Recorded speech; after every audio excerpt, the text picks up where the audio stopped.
The chair beneath me turned to granite as the lawyer's monotone voice continued reading. My fingernails dug crescents into my palms, each word like a needle threading through skin.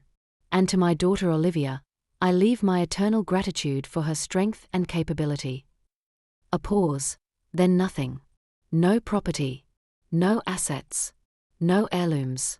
Nothing but empty gratitude from beyond the grave. My sister Natalie's smile bloomed like a time-lapse flower across the mahogany table. My father, still very much alive despite my mother's recent passing, nodded approvingly, his eyes never quite meeting mine. The lawyer shuffled papers, the sound scratching against my eardrums as blood rushed to my face, making my vision pulse at the edges. There must be some mistake, I managed, my voice unnaturally high as if borrowed from someone else. The lawyer adjusted his glasses, glancing at my father with something like discomfort before responding. No mistake, Ms. Parker. The summer property, investment portfolio, and your grandmother's jewelry collection all transfer to Natalie. Your mother was quite clear. Father cleared his throat. You've always been so capable, Liv. Self-sufficient. Your sister needs the security more. Capable. The word sliced through me like it was forged specifically as my undoing. 20 years of paying their mortgage when the business faltered. 12 years of covering Natalie's student loans. 7 years of managing my mother's medical bills. All erased by that single word, capable. My name is Olivia Parker. I'm 34 and a financial advisor. This is the story of how I learned that sometimes the most devastating revenge requires nothing but removing yourself from the equation. The conference room seemed to shrink, the walls inching closer with each heartbeat. I'd spent my entire adult life being their emergency fund, their backup plan, their safety net. Capable wasn't a compliment, it was permission to take. Natalie reached across the table, her fingers adorned with our grandmother's sapphire ring, the one promised to me since childhood. Don't worry, she whispered, her voice honeyed with false compassion. I'll make sure you can still visit the lake house. Maybe even use Mom's old room. Something cold and precise clicked into place inside me. I nodded once, gathered my purse, and walked out without another word. No tears. No arguments. Just the sharp, clean snap of something fundamental breaking. That evening, as the sunset painted my apartment walls amber, I opened my laptop. The family financial spreadsheet glowed on the screen, the one I'd maintained for 14 years. Every automatic payment. Every monthly transfer. Every emergency fund. All color-coded and organized with the precision that had made me the responsible one. I didn't slam my laptop shut. I didn't throw anything across the room. Instead, with clinical detachment, I began systematically canceling payments. The $1,450 monthly transfer to my father's mortgage account, deleted. The $875 for Natalie's car insurance, gone. The quarterly property tax payments on the lake house, erased. The premium payments on my father's life insurance policy, terminated. With each keystroke, a strange lightness spread through my chest. Not vindication, not yet, something more fundamental. Freedom. My phone buzzed with a text from Natalie. Celebration dinner tomorrow at Marston's? Dad's treating. I set the phone face down without replying and continued working through the spreadsheet, row by methodical row. 3 weeks passed in silence. 3 weeks of ignoring calls, deleting voicemails, and archiving texts. 3 weeks of breathing without the weight of their expectations crushing my sternum. Then, on a Tuesday morning, my phone lit up with my father's name. The mortgage payment bounced, he said without greeting, his voice tight with barely controlled panic. There must be some mistake with the bank. No mistake, I replied, the words echoing the lawyer's from weeks before. I cancelled the automatic transfer. A long pause followed. But you've always. Not anymore. Olivia, be reasonable. You can't just. I'm being perfectly reasonable, I said, surprising myself with the steadiness in my voice. The lake house is yours. The investments are yours. The emerald brooch is yours. The bills are also yours. I hung up before he could respond. 10 minutes later, Natalie called. Then texted. Then emailed. Each message more desperate than the last, culminating in, "Dad's freaking out. What did you do?" I didn't respond to any of them. Instead, I opened a new browser tab and booked a 2-week vacation to Portugal, a trip I'd been postponing for 5 years because someone in the family always needed something. The following Sunday, as I packed for my trip, a familiar silver Mercedes pulled into my apartment complex. I watched from the window as Natalie emerged, her hair pulled back in a hasty ponytail, so unlike her usual polished appearance. When the doorbell rang, I counted to 20 before answering. "What the hell, Liv?" she demanded, pushing past me into the apartment. "Dad's talking about losing the house. The property taxes on the lake house are overdue. My insurance got cancelled." She paced my living room, gesturing wildly. "Is this some kind of revenge because Mom left me the inheritance? Really mature." I leaned against the doorframe, arms crossed. "It's not revenge, National. It's reality." "What's that supposed to mean?" "It means I've been subsidizing this family for 14 years. You've been taking from me since college. Dad's been treating me like his personal bank since I got my first job. Mom," my voice caught momentarily, "Mom knew exactly what she was doing when she cut me out." Natalie stopped pacing. "So you're punishing us?" "No. I'm just not saving you anymore." "But the lake house is yours now," I finished for her. "All of it. The house, the bills, the responsibility. I can't afford all this. You know I don't make what you make." "Then sell something," I suggested calmly. "That's what assets are for." Her face reddened. "You're being spiteful." "I'm being practical. Isn't that why Mom left me nothing? Because I'm so capable." Natalie's expression shifted, her righteous anger faltering. "She didn't mean it like that."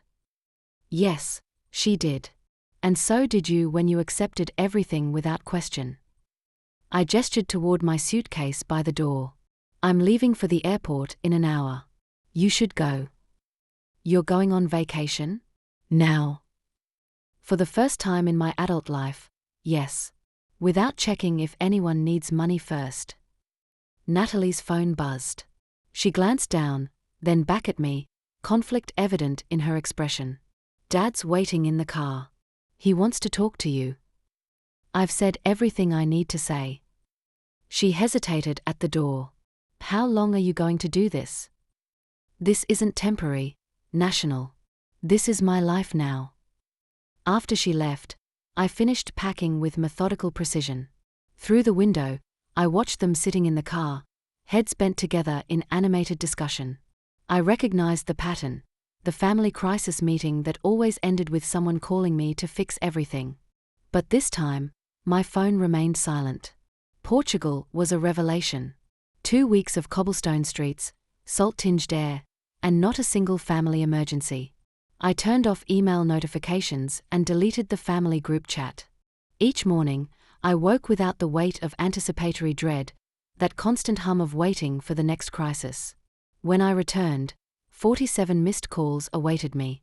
I deleted them all without listening to the voicemails. 3 days later, a formal letter arrived from my father's attorney, claiming financial abandonment and demanding reinstatement of support payments. I scanned it, forwarded it to my own attorney, and continued unpacking souvenirs from my trip. The following week, as I left my office building, I found my father waiting by my car.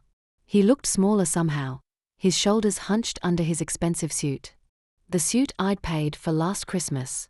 "We need to talk," he said, his authoritative tone undermined by the slight tremor in his voice. "We are talking now," I replied, not moving closer. "Not here." He gestured vaguely at the parking garage. "This is a family matter." "Then you should have thought about that before treating me like an outsider." His face hardened. "You're being ridiculous. After everything we've done for you." I laughed, the sound echoing harshly against concrete walls. "What exactly have you done for me, Dad? Besides take. We gave you life. We raised you. We You raised me to be your safety net, I interrupted. And now you're angry because I've decided to live my own life. He stepped closer, lowering his voice. Your sister had to sell your mother's jewelry collection. Is that what you wanted? To dishonor her memory. The manipulation was so transparent it almost made me sad. Mom dishonored our relationship when she left me nothing but gratitude for my capability. She thought you didn't need anything. She thought I would keep paying for everything anyway, I corrected. You all did. We stood in silence, 14 years of unspoken resentment crystallizing between us. Finally, he reached into his jacket pocket and withdrew an envelope. We are selling the lake house, he said, extending it toward me. Natalie agreed. We want you to have your share. I didn't take the envelope. You're missing the point, Dad. This isn't about money. Then what is it about? Just tell me what you want. I want to stop being valued only for what I can provide. His hand dropped to his side, envelope still clutched between his fingers. We love you, Olivia. You love what I do for you, I corrected gently. That's different. I unlocked my car and got inside. Through the window, I added, I hope the house sells well. I really do. As I drove away, I watched him standing motionless in my rearview mirror, the envelope hanging limply at his side. 3 months passed. Seasons changed. I changed too, enrolled in a photography class, joined a hiking group, started dating someone who asked about my day without needing anything from me. Then, on a crisp autumn morning, I opened my mailbox to find a small package wrapped in brown paper.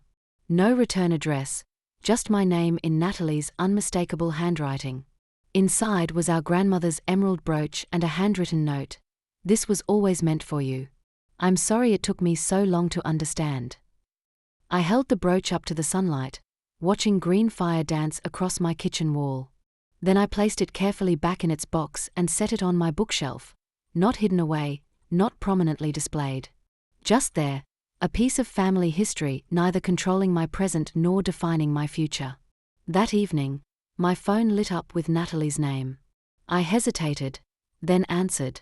Thank you for the brooch, I said by way of greeting. It's yours, she replied simply. A pause, then, I've been thinking a lot about what you said. About being valued for what you provide.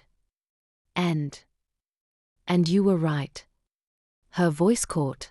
I never saw it before, how much we all took from you. How much I took. I said nothing, waiting. Dad's struggling, she continued. The house sold, but there were a lot of debts. More than either of us knew about. I'm sorry to hear that, I said, meaning it. I'm not asking for money, she added quickly. That's not why I'm calling. I miss my sister. The words hung between us, fragile and real. I'm still here, I said finally. I'm just not your ATM anymore. She gave a watery laugh. I deserve that. Yes, you do. Another pause. Would you, maybe want to get coffee sometime? Just to talk. I considered the invitation, weighing 14 years of patterns against the possibility of something new. Coffee, I agreed. Dutch treat. Of course, she said, and I could hear the smile in her voice, not the triumphant one from the lawyer's office, but something more tentative. More genuine. After we hung up, I stood at my apartment window, watching the sunset paint the sky in shades of amber and gold. The same colors that had filled my apartment the night I'd cancelled all those payments, but somehow everything looked different now. I never set out for revenge. I never wanted to hurt them. I just needed them to see me, not as a resource, but as a person. And sometimes, the only way to be seen is to disappear first.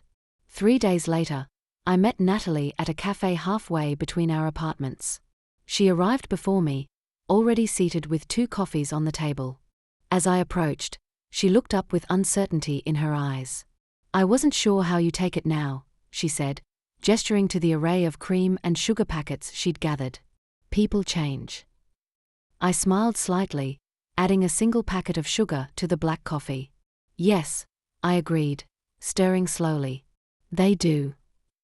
If you've ever been the family fixer, the reliable one, the capable one, I see you. The weight you carry isn't just financial. It's the constant expectation that your needs matter less because you can handle more. My story isn't about revenge. It's about recognizing that sometimes love means stepping back and letting people face the consequences of their choices. It's about understanding that your worth isn't measured by what you provide. And most importantly, it's about learning that the most powerful word in any family dynamic isn't sorry or even love. It's no.